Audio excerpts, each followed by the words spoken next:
एक घना जंगल जहां पेड़ों की डालियां अंधेरे में आपस में ऐसे जुड़ती हैं जैसे किसी का पिंजरा।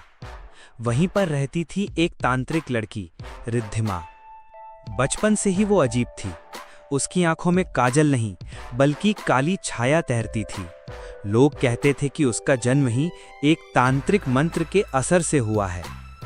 रिद्धिमा दिन में सामान्य दिखती, लेकिन रात होते ही उसकी आंखें जलने लगतीं, जैसे उनमें कोई और ताकत छिपी हो। एक दिन उसने साधना के दौरान गलती से जिन्न को बुला लिया। वो जिन्न खूंखार, खूनी और बेहद हौसी था। वो इंसानों से खेलता नहीं, इंसानों को खा जाता था। लेकिन रिद्धिमा के सामने उसने अपना रूप बदल लिया, क्योंकि उसके भीतर भी तंत्र की शक्ति थी। धीरे धीरे रिद्धिमा और जिन्न का रिश्ता अजीब होने लगा।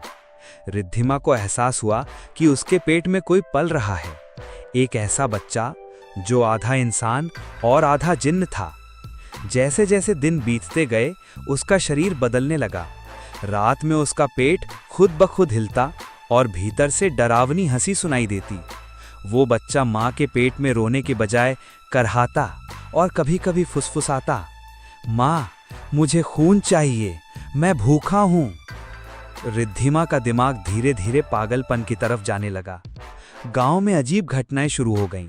बच्चे गायब होने लगे, कुओं से खून की बदबू आने लगी और लोगों के घरों में आधी रात को किसी अनजान बच्चे की हंसी सुनाई देती।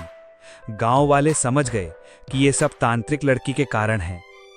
एक रात गांव के कुछ लोग मशाल लेकर उसकी कुटिया तक पहुंचे। दरवाजा अंदर से बंद था, लेकिन भीतर से चीखें गूंज रही थीं। जब दरवाजा तोड़ा गया तो सबके होश उड़ गए। रिद्धिमा जमीन पर तड़प रही थी। उसके पेट से खून बह रहा था और उसके पास एक बच्चा बैठा था।